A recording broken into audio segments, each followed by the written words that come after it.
at the core, we're very much more similar than we are different.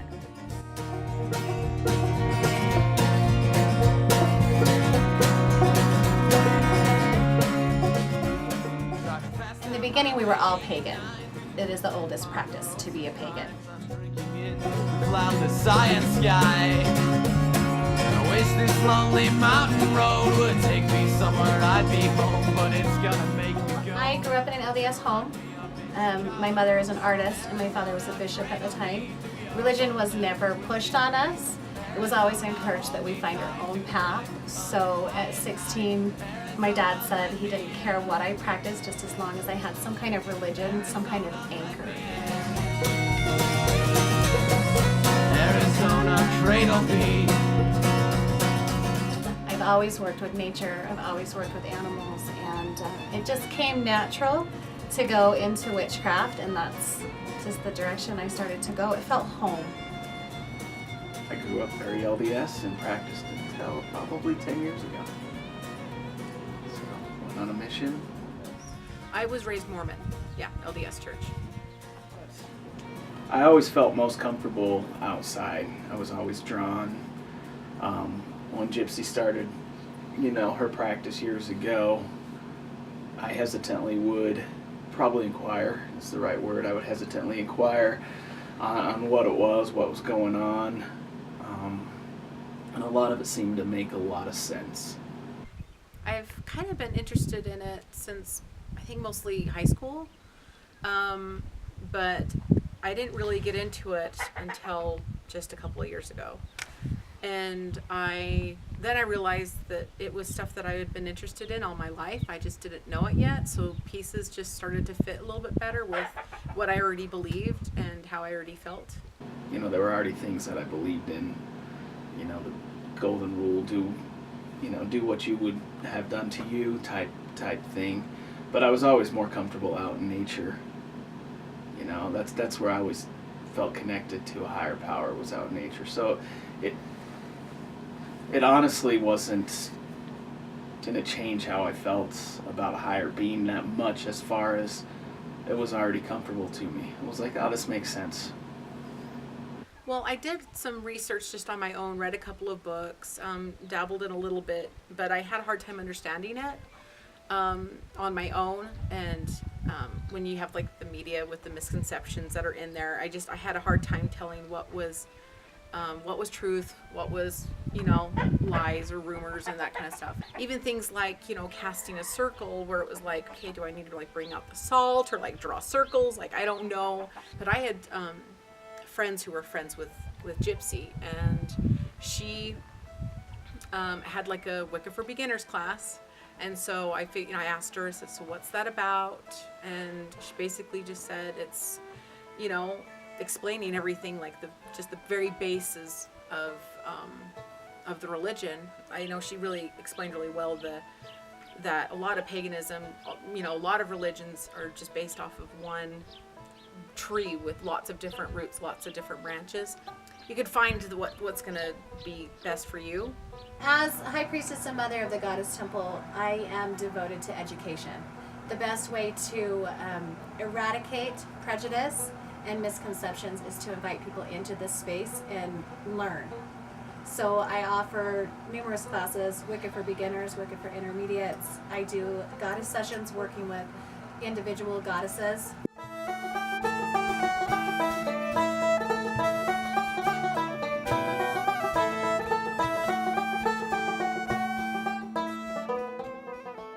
I identify as pagan or heathen or Wiccan. So it's very personal how one identifies, but at the core we're pagans. Most people in the community don't understand what being a witch is, and they don't understand what it is that I'm doing. So I've devoted my life to education, to kind of redirect and get rid of the stereotypes and help people see that I'm just here to create safe space and provide a connection between them and nature, because it's in nature that we have the most healing. Every religion, they have some kind of anchor that they go to where they can practice and be free of judgment and criticism And that's really important. And I wanted people in this community to know that there is a safe space for pagans and Wiccans and heathens, however they identify, to come and just be safe to practice. We will kindle the fire, spirits of fire come to us. We will kindle the fire, we will kindle the fire, dance the magic circle around. We will kindle the fire, we will kindle the fire, spirits of fire come to us. We will kindle the fire, spirits of fire come to us. We will kindle the fire, we will kindle the fire, dance the magic circle around. We will kindle the fire. Well, we wanted to build here because it's our property. So we're used to the energy on the property, and we wanted to be able to maintain the temple on a daily basis. So it was important that we have access to it daily. So the process was, I just put all my trust in Mason to design it, and I had to just step back and exercise a lot of trust. My part was that of a good partner, where it was more of Gypsy's vision, and she wanted to do this, and I absolutely just wanted to help. And so some of my construction background, I'm like, well, we could probably try this. It was new to all of us, the materials used, etc. But yeah, we knew our budget, and we just went for it. A lot of the rocks were gifted to us. The wood, we got permits, went up on the mountain and cut some trees down. And a lot of the stone we went and harvested ourselves. So we loaded up the U-Haul, and then we'd come home, unload it, and then we'd stack it. All the spec mix used to seal the wood and the stone together was hand mixed. We used a wheelbarrow and our own muscles. We tried to use very limited modern machinery to help. We really wanted to step in and build the way that our ancestors would have built. That was really important, that we honor them and their sacrifices. But we just kind of did it in the same manner that Gypsy would call in a circle, just as far as with the directions. We began in the east with the stone wall, and then we moved to the south, to the west, and to the north. And then we put the roof on last. The earth is, the floor is an earthen floor, so underneath the rugs is just dirt. This was probably the biggest undertaking that Mason and I have ever done. And we didn't really ever know why we felt so prompted to do it.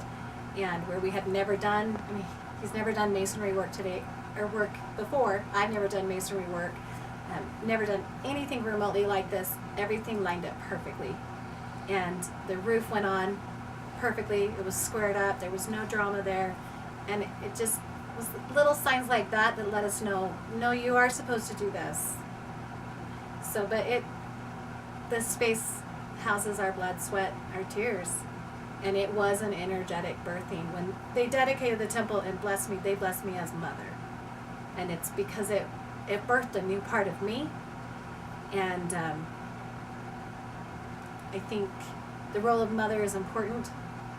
And to be mother of this temple means I provide a safe space for everyone to come to this space, but to realize that I don't have power over anyone. I am just a vessel providing service and an open, safe space, just like a mom. We are the rising sun. We are the change.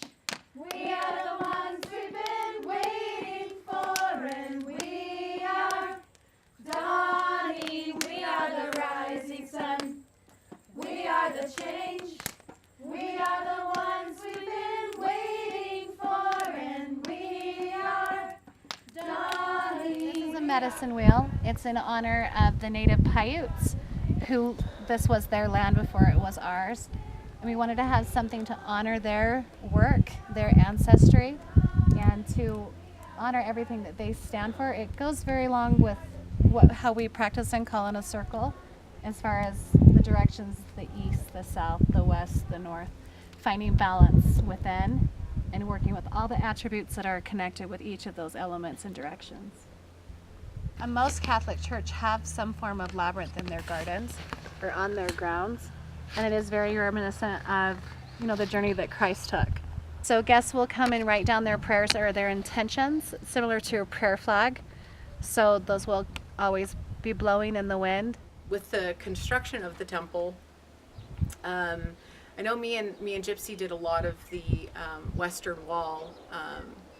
Yeah, we totally rocked going through that wall, building it. We were just like, we were on a roll. We were just, let's get this done as fast as we can. But I remember, like, right next to the door, where the walls met up, it was really, really windy that day, and it was fairly warm. I think it was, it was in the middle of summer, and it was really hot, and there was just this dirt kind of vortex that was happening up in that corner, and so you'd get dust in your eyes, and I started complaining about the vortex, and people were like, what's going on? I'm like, oh, it's just like the dust is swirling around in here, and I can't, like, I can't work. But and I couldn't walk for like a week because, like, bending down, like squatting and picking up, logs and, mixing spec mix. I didn't have any fingerprints for a while. But yeah, no, it was an incredible experience, and to be able to see the temple, like the walls actually like be built and come up from nothing was amazing. I think the most powerful story was I was working on the temple alone. Nobody was here helping me that day, and my goal was to finish the altar in the south. I wanted to do that entire section all by myself, and it was a big taking on. It's a lot of stone, and it was a long day, and I had to hand mix the spec mix by myself. Mason usually did all the grunt work with the mixing, and I was dedicated. I was going to finish the south altar, and I broke down, and I just started crying. I was so tired at that point, and I was so exhausted, and we had this deadline, and I didn't think we were going to make the deadline. And I was stressed, and I just collapsed, and I just cried. I cried for a very, very long time, and I felt the goddess Bridget come through very strong, almost as if she was standing before me, and she was putting her hands on my shoulder, and she said, stand up and keep going. It's not done. And that was, that's her altar. It was always going to be her altar. It has a very large stone slab, which is very hard to place there and keep it there while the spec dried, but it's the right size for the statue of her that I had. I had measured it perfectly, and I just kind of sucked it up, and I put on an extra pair of gloves because at that time my fingers were just raw. They were bleeding through 2 pairs of gloves. And I put on another pair, and I finished that south altar that day. And that was huge. That to me was enough. So Diana, we have her in the east altar, the east being the source of inspiration, new dawn, new beginnings, and she will activate insight and help give direction. She's also one that is dear because I am an initiated Dianic witch. She's very confident in her womanliness. She does not need a man to identify her. Birds are associated with the east, giving us a new perspective, the ability to take flight and rise above and look at things differently. The altar in the south is dedicated to fire, to passion and creativity, and the arts. And lots of heat comes from the south. And fire is cleansing and purifying. So you need it to burn away things you no longer want. But you also want certain flames ignited and fanned. So if you are an artist or a poet, you would call on the south for inspiration to ignite that spark of creativity.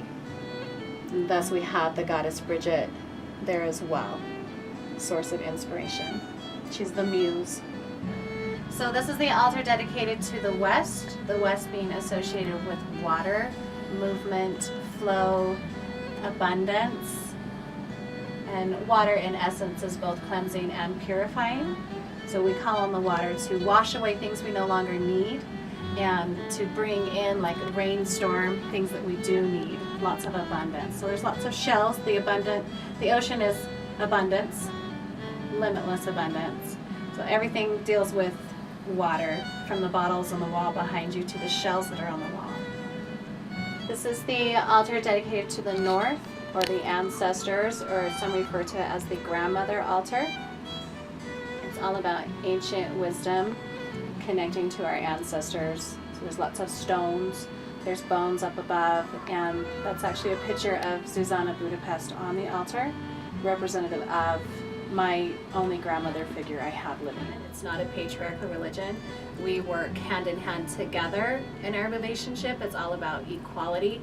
There are certain aspects and attributes that Mason has that I do not have, and for me it's to love, honor, rely on those aspects, and to just support each other through every aspect of our life. When I think of goddess, I think of the ultimate goddess, the one that we walk on, and that being Mother Nature, the earth, the mother. She's the one that sustains us and provides us with everything we need to be able to function and to live. And every pantheon, every pagan branch, every Wiccan branch and practice honors their gods and goddesses differently. So for me personally, I honor the goddess more as a mirror. So each goddess will show me the attributes that I already have. And because I don't worship them, I talk to them and converse with them just like I am to you now. It's more of a reminder. They come through as an energetic reminder that no, you can do this. You have all these same attributes, but it's hard to break that down. But for me, that's my one anchor. They're a mirror. But I also am part of the Desert Sage Grove, which is where we focus on both the divine feminine and the divine masculine.